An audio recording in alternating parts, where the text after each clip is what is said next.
Bismillahirrahmanirrahim. Assalamualaikum warahmatullahi wabarakatuh. Alhamdulillah, dalam pertemuan kali ini kita semua dikumpulkan dalam keadaan sehat walafiat. Dan kami dari kelompok 2 kelas 645D04 dari UBS Icuk Mutia Kota Bekasi, mata kuliah Manajemen Strategi, akan mempresentasikan visi, misi, dan filsafat perusahaan.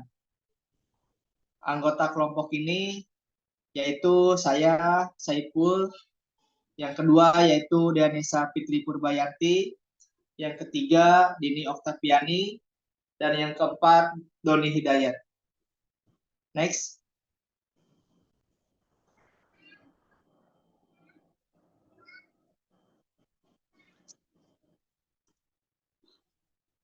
Proses formulasi strategi diawali dengan penentuan visi, misi, dan tujuan perusahaan. Dalam membahas visi dan misi, sering muncul pertanyaan, perlu tidaknya penetapan falsafah atau filosofi dasar yang akan menentukan bentuk strateginya. Seorang ahli manajemen modern, Peter F. Drucker, mempunyai ide bahwa setiap unit bisnis strategi menghadapi pertanyaan-pertanyaan sebagai berikut. Apa bisnis kita? Siapa pelanggan kita? Nilai tambah apa yang akan kita berikan kepada pelanggan?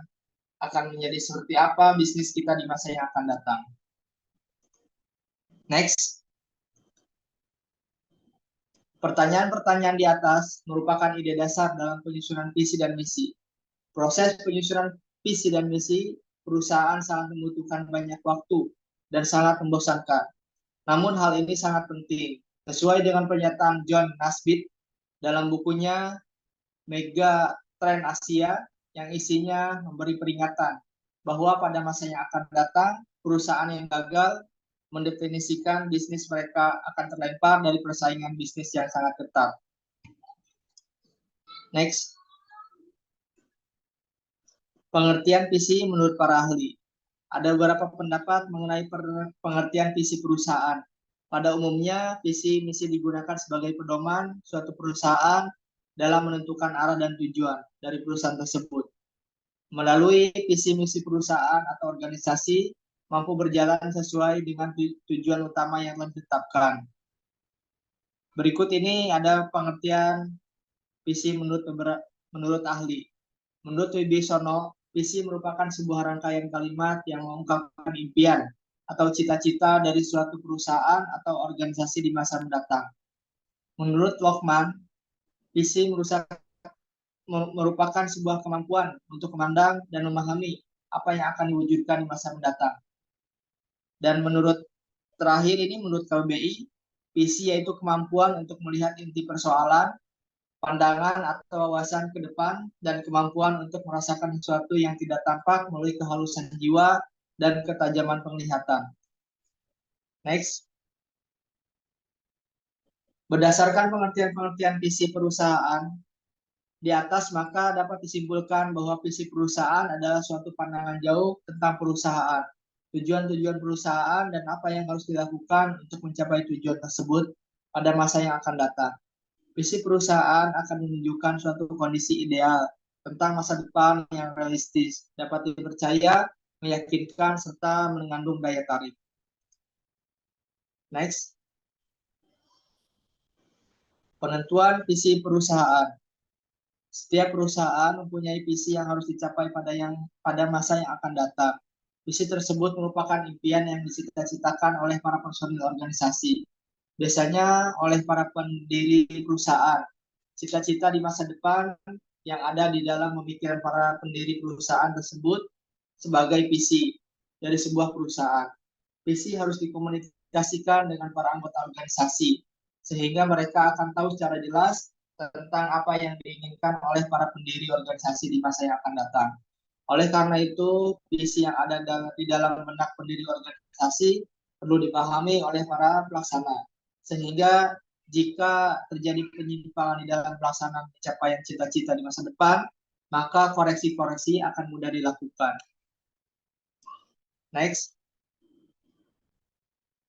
Pada perusahaan perseorangan atau perusahaan di mana pemilik atau pendiri terlibat di dalam operasional sehari-hari, ada kemungkinan visi tidak perlu dituliskan, tetapi cukup dijelaskan atau dikomunikasikan kepada para pembantu terdekatnya agar mereka mengetahui tentang apa yang dicita-citakan. Namun untuk perusahaan yang besar, di mana ada para pendiri, tidak lagi terlibat di dalam operasional sehari-hari, tetapi telah menyerahkan pengelolaan perusahaan kepada tenaga-tenaga profesional.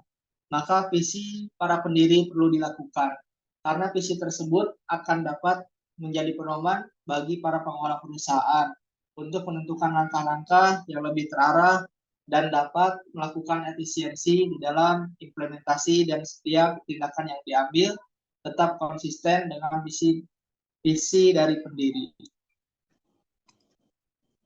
Next. Berikut ini adalah beberapa persyaratan yang hendaknya dipenuhi oleh suatu pernyataan visi.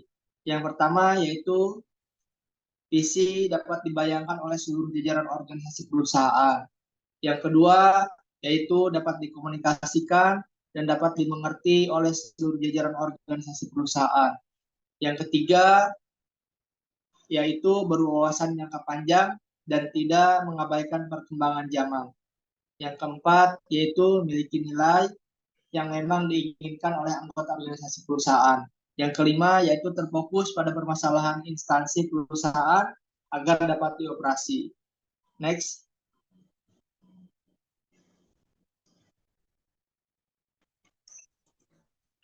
Oke, lanjut Kak. Ya, Kak.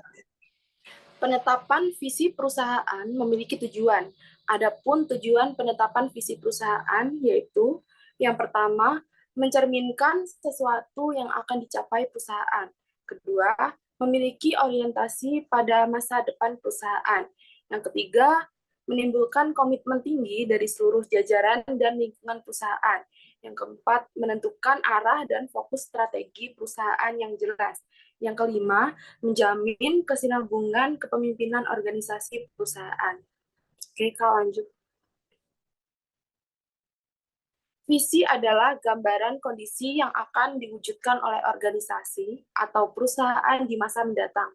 Pernyataan visi menunjukkan what we believe we can be, what do we want to become.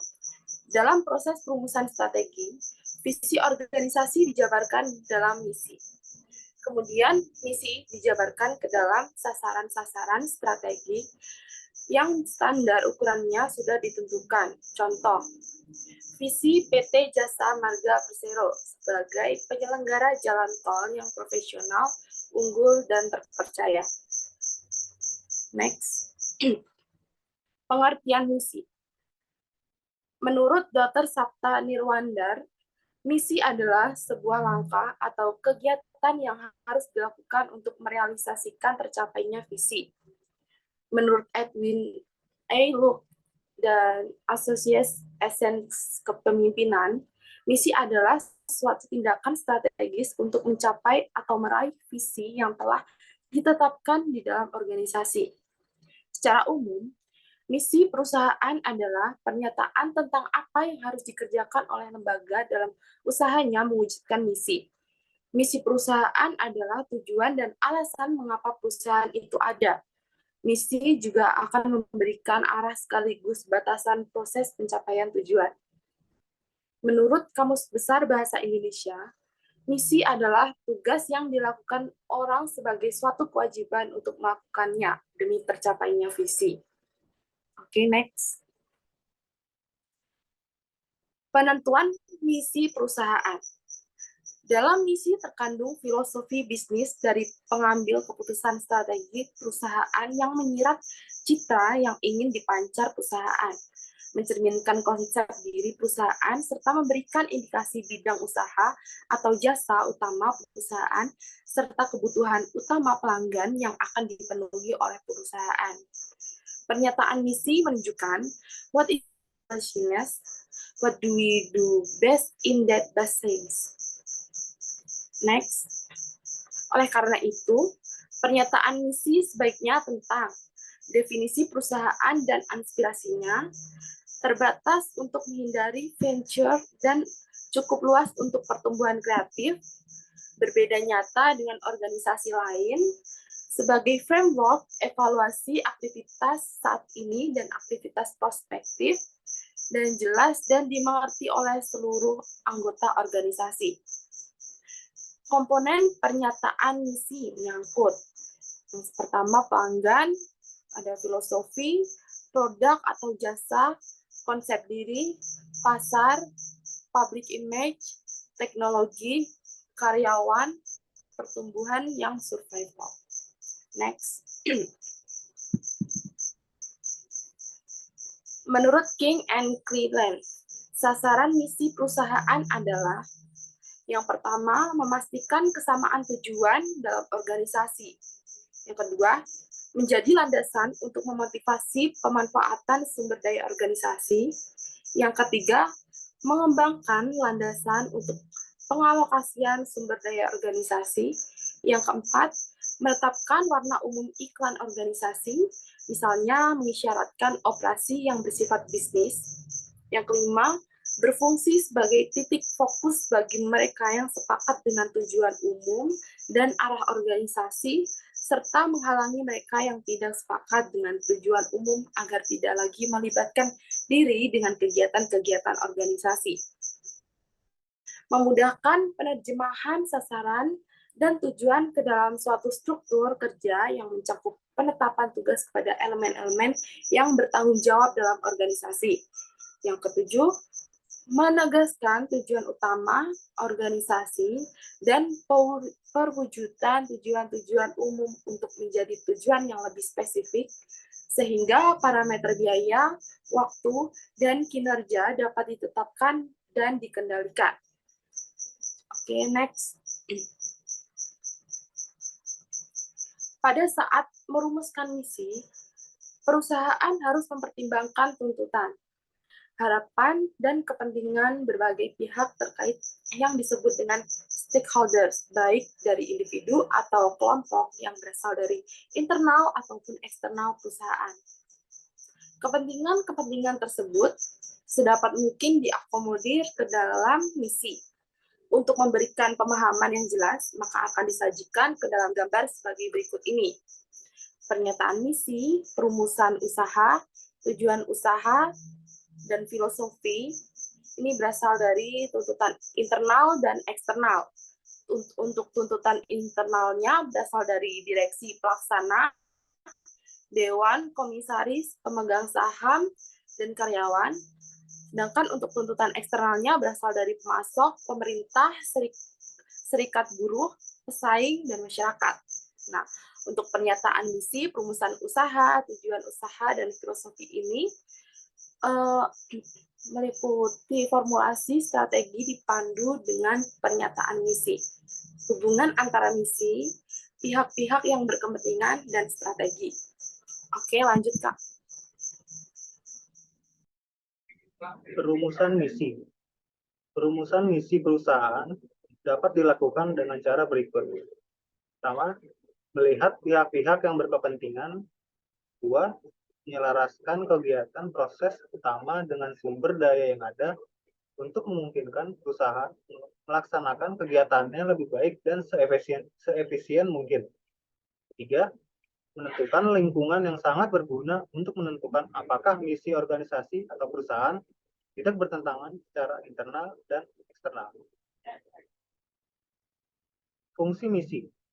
Fungsi misi dalam mengembangkan perusahaan diantaranya memberikan arahan perusahaan. Dua, fokuskan langkah-langkah yang akan diambil. Ya, objektif. Target dan program perusahaan dirancang berdasarkan misi yang sudah dibentuk. Membimbing aksi dalam berbagai tingkat dan membantu mencegah karyawan agar tidak salah melangkah. Perbedaan visi dan misi. Sini ada perbedaan visi dan misi. Perbedaannya definisi, visinya pernyataan, dan misinya langkah atau tindakan. Dua, tujuan. Visinya menginspirasi dan misinya menginformasikan. Tiga, dalam perbedaan jangka, visinya itu panjang dan visinya itu misinya itu pendek. Perbedaan selanjutnya 5W 1H. Misinya itu apa? Misinya kenapa? Selanjutnya, perbedaan dalam aktivitas, visinya melihat, misinya melakukan. Perbedaan sumber, visinya pikiran, dan misinya hati. Terakhir, perbedaan efek, visinya tantangan, dan misinya klarifikasi. Penentuan falsafah perusahaan. Falsafah adalah kata serapan bahasa Arab dari istilah bahasa Yunani filosofia, yang terdiri dari dua kata, yaitu philein, berarti suka, cinta, mencintai, dan sophia berarti kebijaksanaan, hikmah, pandaian ilmu. Dan jadi filosofia berarti cinta kepada kebijaksanaan atau cinta kepada ilmu syafaat. Istilah ini kemudian diindonesiakan menjadi filsafat. Dalam bahasa Belanda yaitu wijsbegeerte, artinya keinginan untuk ilmu.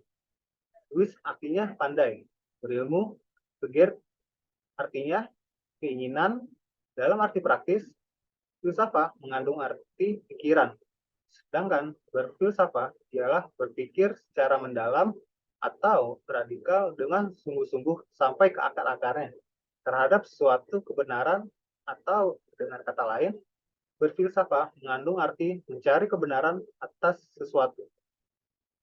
Falsafah perusahaan adalah prinsip yang dipegang oleh perusahaan di dalam menjalankan roda bisnis yang kemudian dijadikan acuan untuk membangun perusahaan ini. Contohnya, dapat terlihat dalam sejarah PT Jaya Mandala Sampurna Tbk. PT HM Sampurna dimulai pada tahun 1913 oleh Lim Sin Ti, seorang imigran asal Cina. Ia mulai membuat dan menjual rokok kretek kelinting tangan di rumahnya di Surabaya, Indonesia. Perusahaan kecilnya tersebut merupakan salah satu perusahaan pertama yang memproduksi dan memasarkan rokok kretek dan rokok putih secara komersial. Falsafah perusahaan yang biasa disebut credo adalah nilai-nilai yang harus ditanamkan pada setiap hati dan tingkah laku karyawan. Falsafah perusahaan dikembangkan karena perusahaan kadang-kadang mendapatkan masalah untuk mencapai visi dan misi perusahaan. Gobel yang dikenal sebagai pelopor industri elektronik Indonesia atau merek nasional dan Panasonic, dalam menjalankan usahanya senantiasa selalu berpegang pada falsafah pohon pisang. Alasannya, pertama, batang pohon pisang walaupun dipangkas berkali-kali, ia akan tetap tumbuh kembali sebelum berbuah. Kalau sudah berbuah atau yang dimakan oleh manusia atau makhluk hidup lainnya, barulah pohon pisang akan mati. Yang kedua, sebelum pohon pisang mati, terlebih dahulu membentuk tunas baru untuk menggantinya. Jadi ada regenerasi. 3. Pohon pisang hidup berkelompok, tidak menyendiri. Ini mencerminkan kebersamaan. Dan keempat, pohon pisang dapat dimanfaatkan hampir seluruhnya, dari akar hingga daun, pucuk dan buahnya, daun yang untuk dibungkus, batang yang bisa dimakan, pelepah untuk tali, pucuk untuk sayur, dan buah yang untuk dimakan. Semuanya bermanfaat, tidak ada yang terbuang. Sedangkan perusahaan Jepang yang menjadi mitra Gobel yaitu Matsushita memilih air jadi falsafahnya. Alasannya, air ada di mana-mana dan diperlukan setiap insan. Air mengalir ke tempat yang lebih rendah.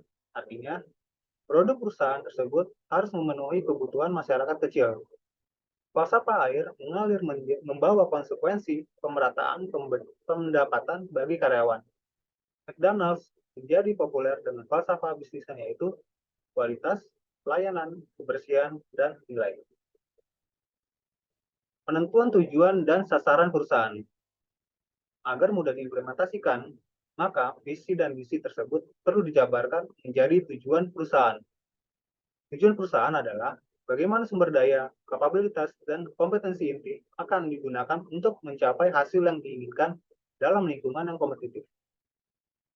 Tujuan perusahaan yang utama adalah kelangsungan hidup atau survive, pertumbuhan, growth, dan keuntungan profitability, serta mampu memenuhi harapan pihak-pihak yang berkepentingan stakeholder adalah individu-individu dan kelompok-kelompok yang dapat mempengaruhi dan dipengaruhi oleh hasil-hasil strategi yang diperoleh dan untuk memiliki klaim-klaim yang dapat diharapkan untuk meningkatkan kinerja perusahaan. Setiap badan usaha umumnya memiliki tingkatan dalam mencapai tujuan yang bergantung kepada prioritasnya, baik dinyatakan secara eksplisit maupun implisit. Adapun tingkatan tujuan organisasi adalah sebagai berikut. 1. Tujuan tingkat inti strategi atau visi pemasaran mengacu pada konsep jangka panjang mengenai apa yang ingin diraih organisasi di pasar dalam hal produk, pelanggan, dan teknologi. 2. Dorongan strategi dan program investasi yang mengacu pada komitmen investasi produk dan investasi yang akan dilakukan atau direncanakan oleh perusahaan untuk merealisasikan niat atau visinya dalam kurun waktu 3-5 tahun ke depan.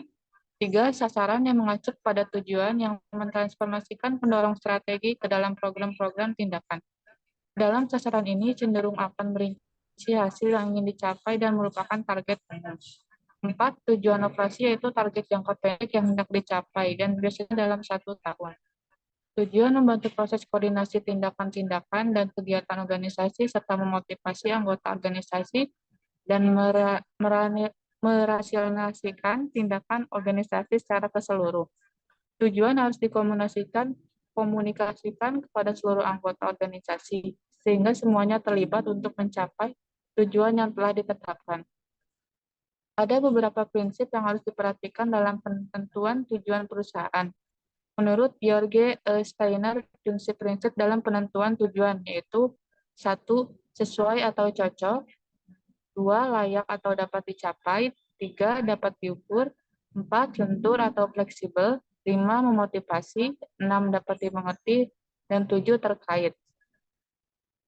Tujuan perusahaan. Tujuan perusahaan dapat digolongkan sebagai berikut. Yang pertama, tujuan pelayanan primer.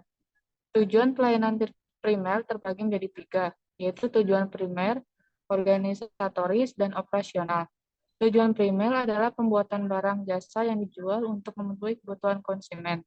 Tujuan organisatoris adalah nilai-nilai yang harus disumbangkan oleh masing-masing atau sekelompok individu yang berada pada bagian yang bersangkutan. Tujuan operasional adalah nilai yang disumbangkan oleh masing-masing tahap dalam suatu unit prosedur secara keseluruhan. 2. Tujuan pelayanan kolateral. Dibagi menjadi 2, yaitu kolateral pribadi dan kolateral sosial. Kolateral pribadi adalah nilai yang ingin dicapai oleh individu atau kelompok individu dalam perusahaan. Tujuan kolateral sosial adalah nilai-nilai ekonomi yang lebih luas, umum, dan diperlukan bagi kesejahteraan masyarakat yang dapat secara langsung dihasilkan dari kegiatan, misalnya bayar pajak. Tujuan pelayanan sekunder. Tujuan pelayanan sekunder merupakan nilai-nilai yang diperlukan oleh perusahaan untuk mencapai tujuan primer. Tujuan perusahaan memiliki ruang lingkup yaitu posisi pasar, inovasi, produktivitas, tingkat sumber daya, laba keuntungan, performa dan kinerja manajer, performa dan kinerja karyawan, tanggung jawab sosial. Beberapa hal yang harus diperhatikan dalam menentukan tujuan perusahaan, diantaranya tujuan perusahaan harus spesifik melakukan usahanya yang bermanfaat secara ekonomis dan sosial. 2. Tujuan perusahaan harus realistis atau memungkinkan untuk dicapai. 3. Tujuan perusahaan harus fleksibel, sehingga mampu mengembangkan organisasi untuk terus melanjutkan usahanya dan mengimplementasikan strateginya. 4. Tujuan perusahaan harus dapat diukur dari sisi waktu pencapaian, nilai uang, dan ukuran lainnya. 5. Tujuan perusahaan harus konsisten dengan tujuan jangka pendek dan jangka panjangnya. Tujuan yang masih luas atau umum perlu diterjemahkan menjadi tujuan yang lebih spesifik sehingga bisa menjadi dasar untuk mengelola organisasi atau perusahaan. Dengan demikian perlu dijabarkan menjadi ukuran-ukuran kinerja pada unit, grup tim, atau individu dalam organisasi. Misalnya perusahaan tujuan meningkatkan penjualan sebesar 15% selama 6 tahun. Maka perlu dirinci menjadi lebih jangka pendek dan lebih operasional. Sasaran atau objektif sebaiknya bersifat lebih spesifik dari tujuan, dapat diukur, dapat dikuantifikasi, realistis, dapat dipahami, menantang, dapat dicapai, mengintegrasi seluruh unit, mempunyai batas waktu. Sekian presentasi dari kelompok kami. Mohon maaf bila ada kesalahan. Wassalamualaikum warahmatullahi wabarakatuh.